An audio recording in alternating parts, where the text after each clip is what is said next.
How are you getting on, folks?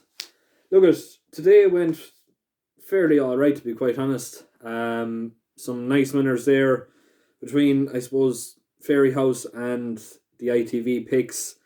Epiton was very, very impressive, as well as that. The last race of the day, the 7-1 horse each way, came on to win. But overall, look, it was it was just, I suppose, breaking even to, I suppose, small profit. So that's always a good sign. I'm just after coming in the door from recording the first episode of the Irish Race an Hour. So that's an exciting, I suppose, venture now starting tomorrow. It'll be going up on YouTube now, some part of tomorrow whenever Ryan finishes the editing. But all I can say is for the first episode, it turned out to be fairly good. There should be plenty of winners coming out of it. We are definitely, I suppose, we're definitely hoping for it to be a success anyway, and that's exactly what we're aiming for. We've got some great guests coming up, but overall, I'm fairly happy with how it turned out there tonight. Obviously, look at Ryan as a genius when it comes to editing videos and everything else like that. So I have full confidence in him that it's going to work out and it's going to come out very, very well polished and, I suppose, well put. And most importantly, it's going to get plenty of winners for the likes of you that are looking for bets. As well as that, it's going to give an insight to what goes on behind the scenes, behind the racing yard. People often think that, I suppose, it's just, I suppose, a day out every time they go to the races. It's not. It's work, and it's hard work at that. But you'll, I suppose, learn more about it from viewing the video. But enough of that. We're going to look at tomorrow's racing in Fairyhouse tomorrow. Fairly nice card. Some bit of value there. There is a few, I suppose, bets in here that would be classed as no bets. But I'll get to that later on. First race though, at 12 o'clock, we are going to take a little bit of a chance here now and go with something sweet at 10-1 at an each way price. This one definitely looks to be a bit of an interesting one now. It's 0 from 7 in its chase and runs. Now, when it says 0 from 7, that often turns me off horses. But Something Sweet has been a very, very solid mare. She's starting to, I suppose, take to the chasing fences now. The only problem is she is £1 out of handicap. And that just might see her beaten into, I suppose, a place as well. So I don't really know. I'm not overly confident, but at the same time, she is technically one of the better chasing mares in this particular field. And I just think that she might just put the experience to good use now tomorrow. And 10-1 definitely looks to be overpriced. The 12:30 then, we are going to go with Saint Sam at 11-10. This one here looks to be very, very interesting, coming from France for Willie Mullins. Paul Townend takes the ride. A very, very facile winner in France on his last two starts. Both of them, I think, were in soft to heavy ground. So overall, it should be well capable of running a very, very good race here. Willie is obviously very, very talented when it comes to, I suppose, turning French recruits into winning hurdlers. And I definitely think, it's got more of a chance than most in this particular race. It's not necessarily the hardest race in the world, but I definitely think it's going to get to a winning start now in Irish style. Hopefully, anyway, with the help of God, it'll come up trumps now tomorrow. Now, the next race then, the 105. We are going to take a little bit of a chance here now. I'm going totally against Ballyadam. For the simple fact, I was there today in Navan when it absolutely got stuck in a bog. Didn't like the ground whatsoever, and it just didn't really, I suppose, put a hell of a lot of confidence in me in soft ground. I'm going with Cask Mate here now for Noel Meade and Sean Flanagan. This one here definitely looks to be an interesting sort. Obviously, it's unbeaten since the resumption of racing, and since it came back from, I think it was a 3-year layoff off the track. It's generally a very consistent sort of a horse. It's definitely one, for me anyway, that I added into the tracker to follow during the the winter campaign. Softer ground definitely looks to suit it best. Overall, in form-wise, I definitely think it's got a great chance. Now, for me, the danger is N'Golo for Willie Mullins. Now, I suppose, sort of half contemplating as well the fact that it won the last time out in very impressive fashion. The fact that it was asked to go and it just got up on the line, beating Annexation. I just don't know though today. I think it's meeting a better horse in Caskmate. And I think when you put overall form into perspective, Caskmate definitely holds all the aces. I definitely wouldn't put it past N'Golo, but I think he needs to step up in previous efforts to beat Caskmate here now tomorrow. In my opinion, Ballyadam should finish in third. I could be totally wrong though, but just not doesn't seem to be a horse for me to be going head over heels in at 4-6 on. Now the next race then, 135 no bet. Envoylen is going to hose up here. Simple as that. If you want to have a bet, stick a tenner on him in at 2-1 for the Marsh Novices Chase next year in Cheltenham. That's the best, I suppose, bet of the day in my personal opinion. I think if you're even considering backing Envoylen at 1-7, you're having a laugh basically, because should he fall or should something go wrong, you're going to have to lump to get Enton Worthwhile back. I wouldn't. Well, look at he is technically, in my opinion, he's the best horse in training, but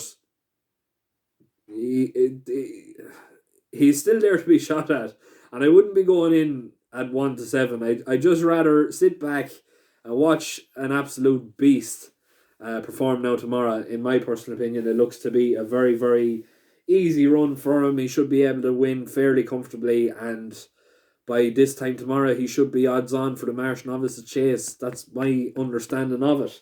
Now, next race then, we are going to go with two horses here now, two each way horses. Roaring Bull at 14-1 and Milan Native at 12-1. These two definitely look to be interesting sorts here. Milan Native definitely looks to be one of the horses that has the better form in the race. Aidan Kelly takes the ride. I don't really know though. I think it's so open, really. You can make a case for many of these. Milan Native definitely has great form about it, and with £7 being taken off by Aidan Kelly is definitely very interesting. And as well as that, Roaring Bull, well, look at it, was second in the Tri-Town at 66-1, and the only reason why I'm backing it personally is because I'd absolutely love to see Jerry Hannon's reaction again, like he did for the Paddy Power last year. But overall, look at it's a bit of a no-bet race for me, really. I wouldn't be going head over heels in this particular one. If you're going to be having a bet, the very best of luck, because trying to find a winner and that is like trying to find a winner or a needle in a haystack. But we may as well kick on now to the next race, the nap of the day. I think it's safe to say we all know what's coming, folks. Honeysuckle at 8-13. This is my nap of the day. People might slate me for tipping up an odds-on horse here. I don't really care. Honeysuckle should definitely be 1-2 minimum. She should be possibly 1 to... Well, no, she wouldn't be 1-3, but she'd be definitely 4-9 or 1-2 come the race time tomorrow. She's unbeaten. She's one of the best, if not the best mares in training. Overall, I think she has a serious chance to keep the unbeaten run going tomorrow. And I would be very, very surprised if she's even coming in second.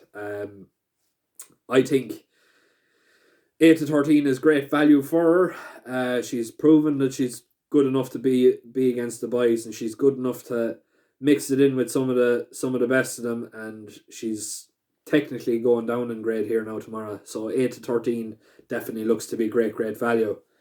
Now, next race then, the 305. We are going to go with Getaway Gorgeous here for Paul Townend and Willie Mullins. Currently priced around 13-2, and it's a great each way value for this particular race. Now, Getaway Gorgeous does have a tendency to blow up in a race, as she does tend to, I suppose, look like she's galloping all over the field, yet she just can't get by the line. I think personally she is better in soft ground. I think when she gets into winter conditions, she does show her best. Um, she put up some very, very good runs this year, possibly her best season so far. I think she should be well able to run a very, very good race here now tomorrow. In my personal opinion, she is the value pick of the day. And hopefully, Connections, I know a few people are involved in this syndicate, will be having a close eye on her now tomorrow. And hopefully, with the help of God, she'll be able to get into a place and possibly even win now tomorrow. Now, finally, then, the last race of the day, we're going on for the next best. Grand Paradise at 15 to 8 for Gordon Elliott and Jamie Codd. Definitely look to be one to be following with now tomorrow. It cost €115,000 in the sale.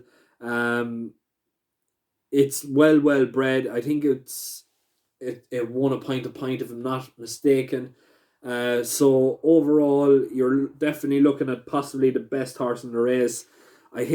I suppose, tipping up the next best from the bumpers, but it's just one of those days. Really, it's a tough old day to call winners. But if this horse is worthy of his price tag, and if he is as good as people are saying he is, I definitely think that 15 to 8 is definitely well worth getting on board, and well worth, I suppose, having a bit of a bet on.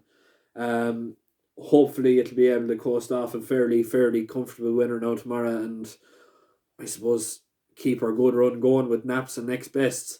But I'm going to leave it there. Please make sure to keep liking, sharing, subscribing. If you're going to be having a bet tomorrow, the very best of luck.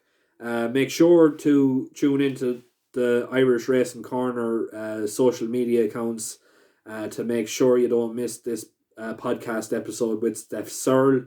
That's she was the former barn manager for Willie Mullins. She's got plenty of insight into the particular races. She's given a great insight about what goes on behind the scenes, and it's definitely going to be a video well worth watching. I definitely think it's going to, I suppose, appeal to most of ye personally, because I know an awful lot of people that follow the page are crying out for, I suppose, credit going to these stable staff and people behind the scenes that don't get the credit that they deserve. And that's exactly what myself, Dean Hegarty, and Ryan Sharkey are doing. We're giving these people the credit that they deserve and the credit that they're, I suppose, lacking, really. I think it's definitely going to be the making of us. Hopefully, anyway, touch wood,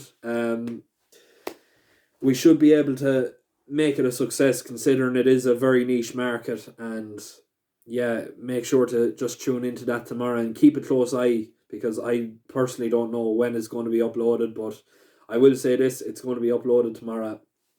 So please make sure to keep liking, sharing, subscribing. Go over to the Irish Racing Corner to follow the social media there. When the video goes up tomorrow, please make sure to subscribe to it on YouTube.